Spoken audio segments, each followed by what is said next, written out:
राम राम भाई, आप सबको मेरी तरफ से बहुत ज़्यादा वाली राम राम। और उम्मीद आप सब बहुत बढ़िया होगे और खुश होगे अपने घरों में, अपने घर वालों के साथ, अपने मम्मी पापा के साथ, अपनी वाइफ के साथ, या जो भी आपकी फैमिली में भाई बहन, आप सबके साथ बहुत ज़्यादा खुश होगे।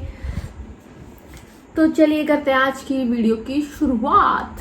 पर हाथ लाने की मैं छोरी हरियाणे की रक्षा करूं बंदना मैं काबू करके। तो भाई मेरे पास YouTube पे बहुत ज़्यादा क्वेरी आई हुई थी कि कितना हम कमा लेते हैं। बाकी मैंने लास्ट वाली वीडियो में बताई भी थी हम कितना कमा लेते हैं, फिर भी आपकी बहुत सारी क्वेरी आई थी कि हम कितना कमा लेते हैं, कितना घर का रेंट है, कितना खर्चा निकल जाता है, फीस निकल जाती हैं। बच्चों के बहुत ज़्यादा कंफ्यूजन है, लाइक पूछना चाह रहे हैं बच्चे रियलिटी क्या है। तो इस वीडियो में मैं आपको सब कुछ बताने वाली हूँ कि कितना आपको रेंट देना पड़ेगा, कितना आपका वीक का खर्चा हो जाएगा अगर आप स्टूडेंट वीज़ा पे आते हो, सिंगल आते हो, कपल्स पे आते हो, बच्चे आते हैं तो कितना क्या हो जाता है, कितनी। लेकिन बहुत सारे बच्चों के मन में ये भी डाउट था, क्या डाउट था यार, मैं ही भूल गई। हाँ, बहुत सारे बच्चों के मन में डाउट था कि कितनी फीस भरनी होती है हमें, क्या स्टडी वीज़ा के अलावा कोई वीज़ा है, क्या हम टूरिस्ट वीज़ा पे आ सकते हैं, क्या हम वर्क वीज़ा पे आ सकते हैं। बहुत सारे क्वेश्चंस हैं, तो हम एक एक क्वेश्चन को लेके करते हैं स्टार्ट। मैं करती हूँ अपना लैपटॉप स्टार्ट और देखते हैं आपके क्वेश्चंस, जितने भी आपने क्वेश्चन पूछ रखे हैं। हाँ जी माइक, बस अभी ये स्टार्ट हो जाएगा। और आज मेरी वीडियो में कोई फिल्टर नहीं लगा है, कुछ नहीं लगा है, मैं डायरेक्टली नॉर्मल वीडियो बना रही हूँ जो मेरा रियल फेस है, क्योंकि यूट्यूब पे हम ज़्यादा फिल्टर वगैरह नहीं लगा सकते। इंस्टाग्राम पे हम फिल्टर लगा के वीडियो बनाते हैं, लेकिन यूट्यूब की हमारी वीडियो जैसी है, हम जैसी शक्ल हमारी वैसी ही आती है, कोई फिल्टर नहीं लगाते, हम कुछ नहीं करते, तो हमें नॉर्मल वीडियो बना के देनी होती है। और जब आप यूट्यूब पे कोई फिल्टर वगैरह ऐड करते हैं ना, तो क्वालिटी बहुत डाउन हो जाती है, बहुत ज़्यादा डाउन हो जाती है। तो बेटर मैं अपनी वीडियो को ऐसे अपलोड करूँ, क्या फ़र्क पड़ता है फिल्टर से, जो है वो है। तो आप सही है भाई, चलने दो। खोलते हैं मेरा यूट्यूब चैनल और करते हैं शुरुआत।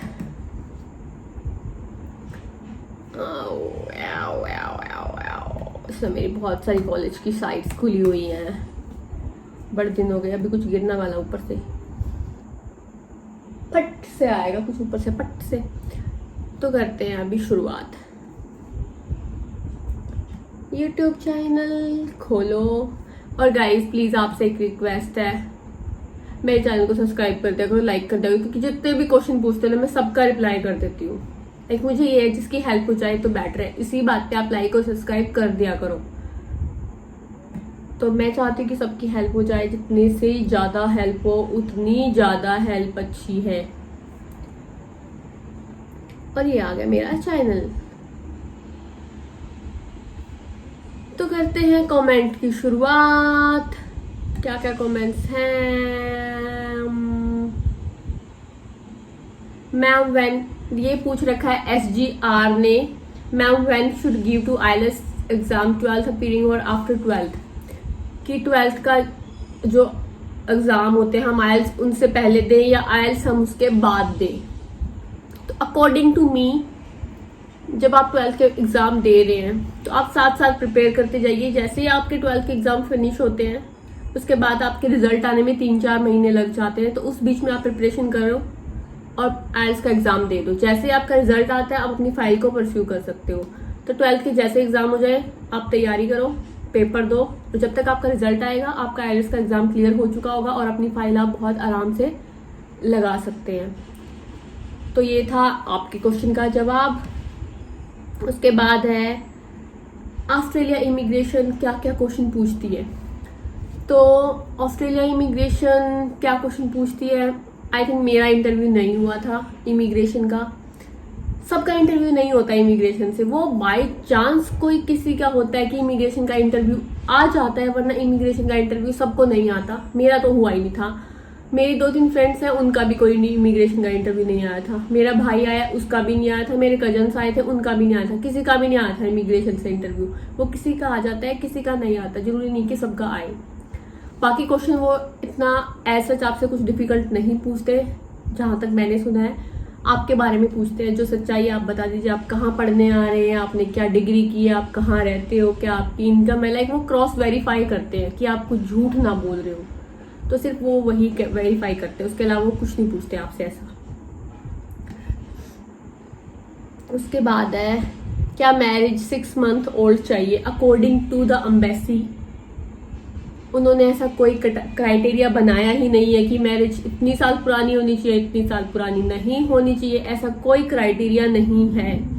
ये सब एजेंट्स ने बनाए हुए हैं कि मैरिज 6 महीने पुरानी होनी चाहिए, साल पुरानी होनी चाहिए, ऐसा कोई क्राइटेरिया नहीं है कि मैरिज कितनी पुरानी होनी चाहिए।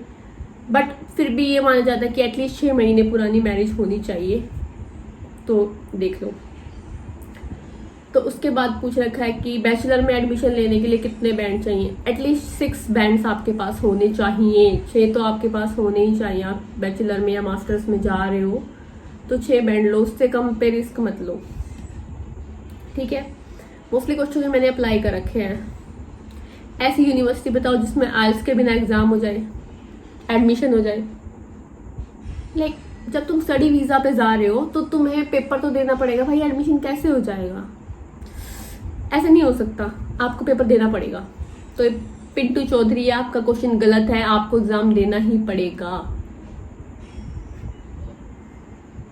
हेलो सिस्टर, आपसे कुछ टूरिस्ट वीजा के बारे में बताइए। टूरिस्ट वीजा के बारे में ये है, अगर आपका कोई यहाँ पे है तो वो आपको स्पॉन्सर कर देता है, आपका टूरिस्ट वीजा लग जाता है। उसके अलावा भी बहुत लाइक हॉलीडे वर्क वीजा हो गया, हॉलीडे वीजा हो गया, नॉर्मल टूरिस्ट वीजा हो गया, उसमें आपको अपनी इनकम दिखानी होती है, ITR दिखानी होती है कि आप घूमने जा रहे हैं, आपके पास इतने सारे पैसे हैं कि आप वहाँ घूम सकते हैं, उन पैसों में इनफ पैसा है तो एजेंट आपकी फाइल लगा देगा, तो आप ऐसे टूरिस्ट वीजा लगवा सकते हैं। तो उसके बाद है क्या टूरिस्ट वीजा स्टडी वीजा में वहाँ पे कन्वर्ट हो जाता है। और यहाँ अगर आप टूरिस्ट वीजा पे आते हैं तो पहली बात तो ये है कि आप काम नहीं कर सकते यहाँ पे आके टूरिस्ट वीजा पे, क्योंकि वो इलीगल है अगर आप टूरिस्ट वीजा पे आके काम करते हैं ऑस्ट्रेलिया में। उसके बाद आप उसको स्टडी वीजा में कन्वर्ट करवा सकते हैं, उसके बाद आप पढ़ाई भी कर सकते हैं और काम भी कर सकते हैं, दैट्स फाइन, आपका वीजा कन्वर्ट हो जाता है, कोई बड़ी बात नहीं। उसके बाद है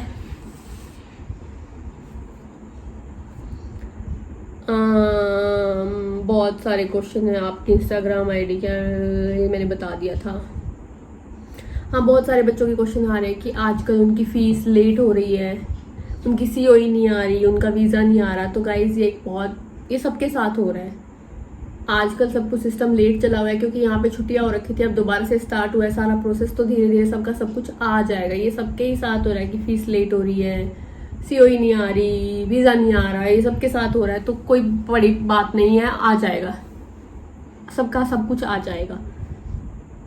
हाँ, अगर आपने बैचलर की है, क्वेश्चन है कि और मुझे मास्टर में एडमिशन लेना है और मेरा 2-3 साल का गैप हो गया है, तो क्या आप वीज़ा लगा सकते हो? जी हाँ, अगर आपने बैचलर्स की है, आपने मास्टर्स की है, तो आप उसके बाद वीज़ा लगा सकते हैं, it's not a big deal.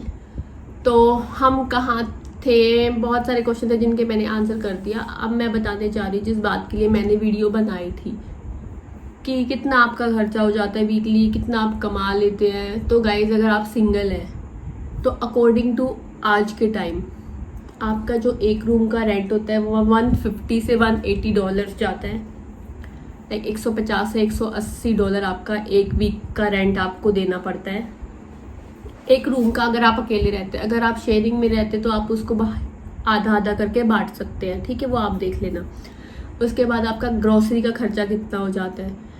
Grocery का आपका, अब भाई कुछ गिरा हाँ, तो आपका ग्रोसरी का खर्चा आप लगा लो, अगर आप अकेले रहते हो तो आपका $100 हो जाता होगा। उसके बाद आपका और क्या बच गया, यही हो गया। उसके बाद अगर आपके पास गाड़ी है या कुछ है तो आप उसका पेट्रोल वगैरह देख लो, आप जो भी काम करते हो। तो ज़्यादा से ज़्यादा मैक्स टू आप ये लगा लो, आपको $400 आपका खर्चा हो जाता होगा एक वीक का, टोटल करके जितना भी आपका सब हो जाता है, ये होता है आपका खर्चा। अब बात है आप वीक में कमा कितना लेते हो, ये आपके ऊपर डिपेंड करता है आप कितना कमा लेते हो, आप किस तरह की जॉब कर रहे हो और आप कितना बचा रहे हो, आप कितना देर तक जॉब कर रहे हो, आप कितनी मेहनत कर रहे हो, आप एक शिफ्ट कर रहे हो, आप 2 शिफ्टें लगा रहे हो, आप दिन काम कर रहे हो, आप दिन रात 2-2 टाइम में काम कर रहे हो, वो टोटली आपके ऊपर डिपेंड करता है आप कितना कमा लेते हो। बाकी आप अच्छा खासा कमा लेते हैं, ऐसी कोई बात नहीं है। पैसा है, आप मेहनत करोगे तो पैसा बहुत ज़्यादा है, तो उसकी कोई बात नहीं। आपके खर्चे निकल जाएंगे, आपकी फीसें निकल जाएंगी, आप बचा लोगे तो वो कोई बड़ी बात नहीं है। बस मेहनत करने वाला होना चाहिए, सब निकल जाता है। उसके बाद है हम क्या सामान लेके आ सकते हैं अपने साथ। उसके लिए मैं एक सेपरेट वीडियो बनाऊंगी आपके लिए, इससे अगली वाला व्लॉग बना दूंगी, क्योंकि उसमें बहुत एक एक चीज़ मुझे आपको बतानी पड़ेगी और उस हिसाब से ये वीडियो बहुत ज़्यादा लंबी हो जाएगी। और मैं नहीं चाहती कि वीडियो इतनी लंबी हो जाए कि आप देख देख के पक जाए। तो इसके अलावा भी आपके कोई क्वेश्चन है तो आप मुझसे पूछ लेना, मैं उनके आंसर कर दूंगी। हाँ, जिन बच्चों को टेंशन हो रखी है कि सोई नहीं आ रही, नहीं आ रहा, सब आ जाएगा, कोई चिल करने, कुछ टेंशन लेने की बात नहीं है। सब कुछ यहाँ पे छुट्टियां चल रही थी इसलिए सब कुछ लेट हो रखा है, धीरे धीरे आपका सब कुछ आ जाएगा, टेंशन मत लो। और भी कोई क्वेश्चन है तो आप पूछ लेना। मेरी YouTube चैनल है, इस पे आप नीचे वीडियो में कमेंट कर देना, मैं सारे के मोस्टली कमेंट्स के रिप्लाई कर देती हूँ। जिसका जेन्युइन क्वेश्चन होता है, आप कोई फालतू की बात कर रहे हैं तो देखो यार वो तो होगा नहीं, लेकिन अगर कोई जेन्युइन बात पूछ रहा है तो मैं उसको रिप्लाई कर देती हूँ। हाँ, एक क्वेश्चन और मेरे दिमाग में आ गया, क्योंकि मेरे पास बहुत सारे बंदों ने मैसेज किया हुआ था कि लोगों ने हमें डरा रखा है कि आपके 20 लाख लगेंगे, आपके 25 लगेंगे, आप सिंगल जा रहे हो। तो गाइज ऐसा कुछ नहीं लगता। अगर आप अकेले आ रहे हो तो आपके 15-16 लाख रुपए खर्चा होता है, कोई आपका 20, 25, 30 लाख रुपए कोई खर्चा नहीं होता। मुझे नहीं पता कौन से एजेंट आपको पागल बनाता है, क्या आपके दिमाग में घुसाता है, ऐसा कुछ नहीं होता। और 15, 16, 17 भी तब लगते हैं जब वो आप पैकेज वाली डील करते हैं, तब लगते हैं। बाकी यूनी की फीस पे डिपेंड होता है। सच कुछ इतना भी नहीं होगा कि 20 लाख लग जाएंगे आपके, नहीं, यूनी की फीस इतनी भी ज़्यादा नहीं होती, ठीक है। तो उस हिसाब से गाइज आप देख लीजिए। किसी के कोई भी क्वेरी है तो आप मुझे मैसेज कर देना, मैं आपकी हेल्प कर दूंगी। मोस्टली क्वेश्चन यही आते हैं, इतने मार्क्स हैं, ऐसे पीटी किया हुआ है, ऐसे किया हुआ है, ऐसे किया हुआ है। गाइज मेन बात है, अपने गैप है जो आपका उसको अच्छे से कवर करो, बैंड्स अच्छे लो, वीज़ा आ जाएगा। कोई फेक चीज़ें ना लगवाओ प्लीज़, क्योंकि आज नहीं तो कल पकड़े जाने का डर होता है। ये किसी भी टाइम आपके सारे डॉक्यूमेंट को रिवर्स करके चेक मार सकते हैं, तो प्लीज़ ऐसा काम ना करें, सेफ रहो। अगर तुम इतना घर वालों का पैसा लगा के आ रहे हो तो सेफ्टी से आओ। फिर भी आप रिस्क ले रहे हो तो गॉड ब्लेस यू। सब चलता है, जुगाड़ हो जाते हैं, बट फिर भी थोड़ा ध्यान से, ठीक है। बस यही आपके क्वेश्चन थे। अगर कोई और क्वेरी है तो आप पूछ लेना। आप सबको राम राम मेरी तरफ से, खुश रहिए और मेरे चैनल को लाइक, सब्सक्राइब और शेयर करना मत भूलिए। राम राम।